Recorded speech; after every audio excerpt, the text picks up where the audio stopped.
inahin, kumande, pero nalipasan.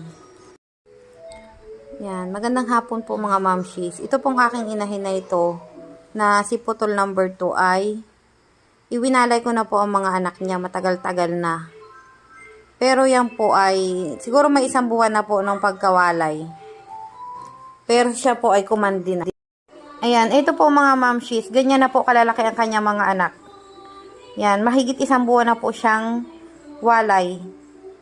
Yan, wag nyo na pong pansinin, may kasama po yung native. Ayan mga mamshis, ganyan na po sila kalalaki. Mahigit 1 buwan na po yung walay at nalipasan po ang inahin niya at lumugon.